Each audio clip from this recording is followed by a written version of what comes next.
Bismillahirrahmanirrahim। बेटा जी आज हमारा 20वां लेक्चर है and we are going to talk about the three things, the centrioles and vacuoles and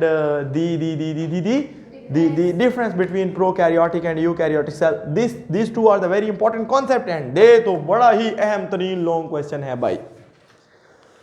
मैं आपको जो बातें बताऊंगा वो बेटा आपने याद रखनी है। मैं डेफिनेशन इसकी लिखता हूं सेंट्रियोल्स की, बड़ी आसान है। अच्छा याद रखिएगा, ये सिर्फ प्लास्टिड्स भला किस में थे?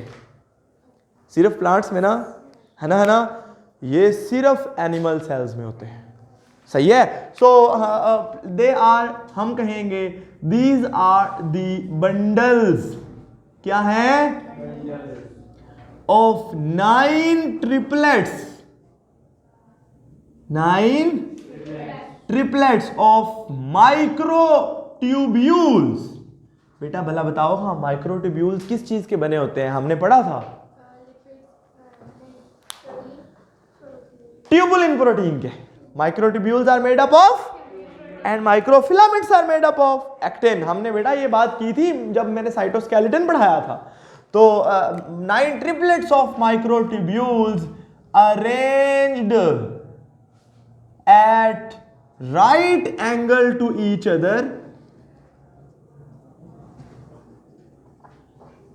Other near the nuclear envelope in an animal cell।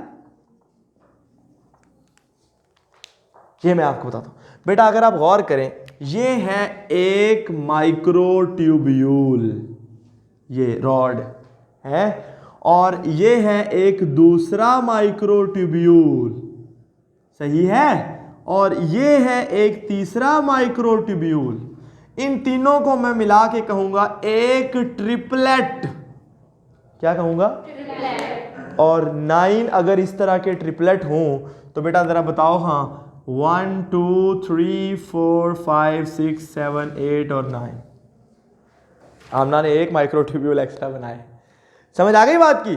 तो ये है बेटा जी 9 ट्रिपलेट्स। ये आप समझे, ये एक माइक्रोट्यूब्यूल, ये दूसरा माइक्रोट्यूब्यूल, ये तीसरा। This is 1 triplet of micro. इस तरह के 9, 1 2 3 4 5 6 7 8 और 9।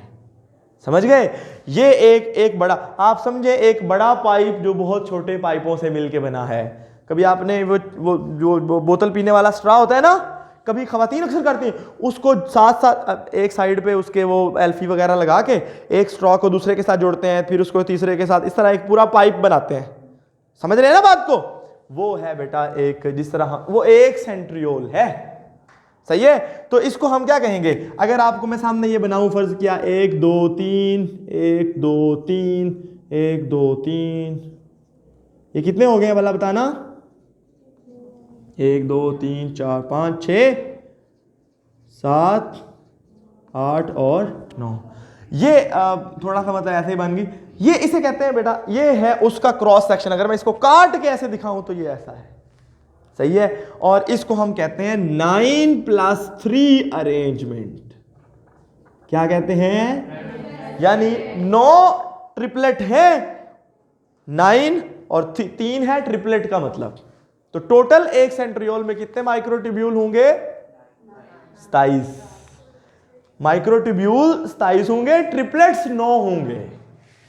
देखे ना, एक ट्रिपलेट में 3 है, तो 9 ट्रिपलेट्स में कितने होंगे? 27। ठीक है बेटा।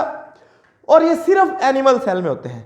और अब आगे बात सर, राइट एंगल की बात आपने क्या की थी बेटा? ये एक एनिमल सेल है, ये उस एनिमल सेल की न्यूक्लियर इन्वेलप है, और ये है एक और ये है दूसरा। यानी कि अगर ये एक सेंट्रियोल है, मैंने सिर्फ इतना बना दिया है, ठीक है, और आप समझ गए, और ये है दूसरा, एक दूसरे के साथ 90 का एंगल। 90 के एंगल को राइट एंगल कहते हैं, आपको पता है, सही है। और ये न्यूक्लियर इन्वेलप के बाहर होते हैं बेटा। जिस एरिया के अंदर ये दोनों होते हैं ना, यानी both the centrioles are present, जिस एरिया में होते हैं, इस रीजन को सेंट्रोसोम कहते हैं। किताब में ले लिखा होगा, दोनों सेंट्रियोल्स को मिला के सेंट्रोसोम कहते हैं। असल में बात यह है कि the area in which centrioles are present, यानी दोनों सेंट्रियोल्स को मिला के क्या कहेंगे, सेंट्रोसोम। सही है बेटा जी। What is their function now, structure हमने पढ़ लिया, ट्यूबुलिन प्रोटीन कंपोजिशन हमने पढ़ ली, स्ट्रक्चर भी है, 3 अरेंजमेंट, डेफिनेशन भी। अब फंक्शन की बात करें तो फंक्शन में अगर आपको बताऊं तो बेटा इनका इंपॉर्टेंट तरीन फंक्शन होता है स्पिंडल फॉर्मेशन। ये आपको जब मैं कल की क्लास पढ़ाऊंगा 5वें चैप्टर पूरे की, उसमें मैं आपको बताऊंगा कि बेटा स्पिंडल फॉर्मेशन होती क्या है। सही है। ये इनसे धागे निकलते हैं, जब सेल की डिवीजन का टाइम आता है ना तो ये भी डिवाइड होता है और ये 2 बना देता है, एक इधर चला जाता है, एक इधर चला जाता है, और फिर इनसे धागे निकलते हैं जो क्रोमोसोम्स के साथ अटैच होते हैं। We will discuss it in the next class, और वहां स्पिंडल की डेफिनेशन, स्पिंडल फॉर्मेशन, हर चीज बताऊंगा। सिर्फ आपने यहां इतना याद रखना है कि they give rise to the microtubules which form the spindle. सही है। तो हम ये, और याद आया आपको माइक्रो, जब मैंने सेंट्रियोल्स अब साइटोस्केलेटन पढ़ाया था तब मैंने माइक्रोट्यूब्यूल्स के फंक्शन में भी ये कहा था कि ये स्पिंडल फॉर्मेशन करते हैं, याद आया। तो ये है बेटा जी इसके बारे में सारा कुछ। सही है। दूसरी जो हम आज जो चीज पढ़ने जा रहे हैं that is the vacuoles. Vacuoles को हम कहेंगे दीज आर द वेजिकल्स। ये गोल्जी वेजिकल्स होती हैं, वेजिकल्स कॉन्टेनिंग डिफरेंट मटीरियल। देखें, गौर करें, खाली वेजिकल निकली, ठीक है, उसमें फूड आ गई। अच्छा, ये गोल्जी से भी निकल सकती है, ये बाहर की जो मेम्ब्रेन है उससे भी आ सकती है। मसलन ये एक सेल है ना, और अभी ये फूड है, ये करीब आ गई, सेल इस तरह हो गया, फूड इसके अंदर चली गई। अब ये जो है इसको हम कहेंगे फूड वैक्यूल। एक खाली थैली है जिसमें फूड स्टोर हुई है। इसी तरह कुछ ऐसी थैलियां होती हैं जिनमें वेस्ट मटेरियल भी स्टोर होते हैं, यानी बेटा ये फूड वैक्यूल भी हो सकते हैं, ये वेस्ट मटेरियल वाली भी हो सकती हैं। अच्छा, पैरामीशियम वगैरह जो हैं, ठीक है, और ये फर्ज क्या, एक पैरामीशियम है, पैरामीशियम के अंदर छोटे छोटे वैक्यूल मिलते हैं और एक बड़ा वैक्यूल बना देते हैं, ये इस तरह का, ये इसे कहते हैं कॉन्ट्रैक्टाइल वैक्यूल। क्या कहते हैं?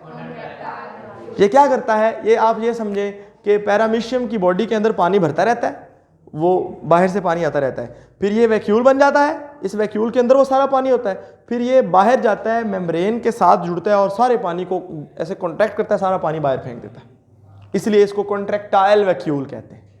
यानी कॉन्ट्रैक्टाइल वैक्यूल किस काम के लिए इस्तेमाल होगा? एक्स्ट्रा वाटर को सेल से बाहर निकालने, ठीक है। इसी तरह प्लांट सेल के अंदर लार्ज सेंट्रल वैक्यूल भी होता है, आपको पता है, जिसकी वजह से न्यूक्लियोसाइड भी होता है, याद है, ये प्लांट सेल है, ये उसका वैक्यूल है, और बाकी सारा कुछ साइडों पे है। इस वैक्यूल के अंदर पानी भरता है, जिसकी वजह से प्लांट सेल्स अकड़ते हैं, जिसकी वजह से प्लांट को सपोर्ट मिलती है और वो भी सीधा खड़ा रहता है। सही है। ये बेटा ये काम कैसे करता है ये तो आप 12वीं क्लास में जाके पढ़ेंगे, लेकिन अभी आपने इतनी सी बात समझ ली कि वेजिकल, खाली vesicle, empty vesicle which are used to for the storage of different material, that storage material could be food, तो उसको फूड वैक्यूल कहेंगे। वेस्ट वाला है तो उसको डिफरेंट अदर नाम देंगे। एक्स्ट्रा वाटर को रिमूव करने वाला है तो उसको कॉन्ट्रैक्टाइल वैक्यूल का नाम देते हैं। और प्लांट्स के अंदर एक लार्ज सेंट्रल वैक्यूल भी होता है जो पानी को स्टोर करता है, क्योंकि प्लांट सेल पानी ज़ाया नहीं करते, वो पानी को स्टोर करते हैं ताकि उनको सपोर्ट मिल सके। बेटा समझ आ गया? आपको भी समझ आ गया ज़िक्रिया? अब नुमैर, तुम दोनों को तो नहीं आया है ना? हैं? मैं अभी पूछूंगा तुमसे। अब आते हैं बेटा आज के मेन टॉपिक की तरफ, that is the prokaryotic cell. And इधर देखें, ये लॉन्ग क्वेश्चन है और इसको आप इस तरह लिखेंगे, दरमियान में लगाएंगे बेटा जी आप एक लाइन शरीफ, और एक तरफ आप लिखेंगे प्रोकैरियोटिक सेल, और दूसरी तरफ आप लिखेंगे यूकैरियोटिक सेल। बेटा ये एक साइंसदान था शायद ई कैटन नाम का, जिसने ये एक दी थी, एक इसको देखो, प्रो का मतलब होता है पहले, और कैरियन एक लफ्ज है, कैरियन का मतलब होता है न्यूक्लियस। ये कल बड़ा इस्तेमाल होगा ये लफ्ज बार बार, इसलिए आपने याद रखना है। तो न्यूक्लियस से पहले वाले ऑर्गेनिजम्स, यानी पहला सबसे इंपॉर्टेंट बात, they don't have defined nucleus, इन सेल्स के अंदर न्यूक्लियस शरीफ नहीं होता। और इन सेल्स के अंदर दे कंटेन, आप इस लाइन को हेडिंग ऐसे करके ना, यानी ये पेज है ना, तो यहां पे न्यूक्लियस का बड़ा सा नाम भी लिख सकते हैं। सो लिख सकते हैं कि they do not, the prokaryotic cell do not have the well defined nucleus, blah blah blah, ठीक है।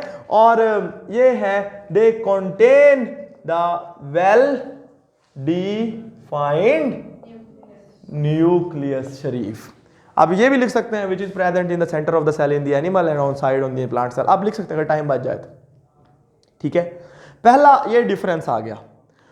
दूसरा, आपने एक बात याद रखनी है बेटा कि इसके अंदर आप यहां पे हेडिंग भी दे सकते हैं, नो मेम्ब्रेन बाउंड ऑर्गेनल्स। इसके अंदर कोई भी मेम्ब्रेन बाउंड ऑर्गेनल नहीं होते, like no mitochondria, no Golgi, no plastids, no endoplasmic reticulum वगैरह वगैरह, सही है। So they contain the membrane bound, उनको हम कहेंगे membrane bound organelles are present, सही है।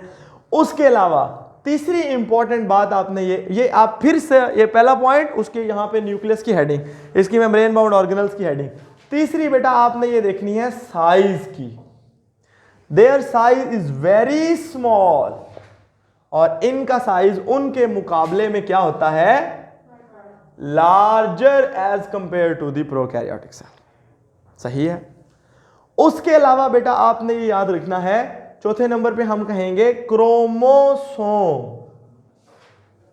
इनका सबसे पहली बात याद रखिएगा, इनका सिंगल क्रोमोसोम होता है, सिंगल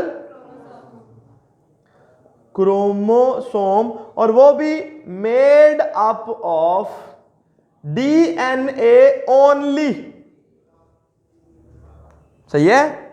और इनके अंदर मल्टीपल क्रोमोसोम, एक से ज्यादा होते हैं, दो कम से कम, ठीक है, अगर इनका डिप्लॉयड सेल है। मल्टीपल क्रोमोसोम्स, एक से ज्यादा, and they are made up of DNA plus proteins, ठीक है, समझ आ गया बेटा। उसके बाद पांचवा पॉइंट, इनका जो राइबोसोम्स होते हैं वो क्या होते हैं, 70s यानी स्मॉलर, और इनके जो राइबोसोम होते हैं वो 80s और लार्जर होते हैं। और कोई पॉइंट रह गया बेटा, सेल वॉल, हाँ सेल वॉल बेटा, इनकी सेल वॉल बनी होती है पेप्टिडोग्लाइकेन, ये मैंने आपको बताया भी था सेल वॉल में, और इनकी सेल वॉल बनी होती है सेलुलोज की या लिग्निन की, और बहुत सारी चीजें भी होती हैं। तो ये 5-6 पॉइंट्स तो आपको लग गए समझ। वो डस्टर लाए थे, वो टिश्यू किधर है, इन 5-6 पॉइंट्स की आपको समझ आ गई। अब साथ में बेटा इसमें प्रोकैरियोटिक सेल की एक डायग्राम आप लोग बनाएंगे, और वो डायग्राम मैं आपके सामने बना देता हूं, और उसमें कुछ एक्स्ट्रा बातें भी होंगी जो आप साथ साथ, हर ये बेसिक पॉइंट्स ये होंगे, और हर पॉइंट के साथ आप एक्स्ट्रा बातें भी लिखते जाएंगे। कोशिश ये कीजिएगा, ऊपर सबसे ऊपर लिख दो यानी आप लिख दीजिएगा, डायग्राम बना दीजिएगा, नीचे इस साइड पे वो ही ये कॉलम बना के प्रोकैरियोटिक यूकैरियोटिक सेल, और इसमें 1 2 3 4 पॉइंट्स, और हर पॉइंट्स के अंदर छोटी छोटी इलैबोरेशंस करते जाइएगा। ये तरीका है इस ये, और ये कल सवाल आप सारे लिख के लाएंगे, कल हालांकि संडे है लेकिन फिर भी लिख के लाएंगे, ठीक है ना। जो नहीं लिख के लाया उसको तो मैं बताऊंगा।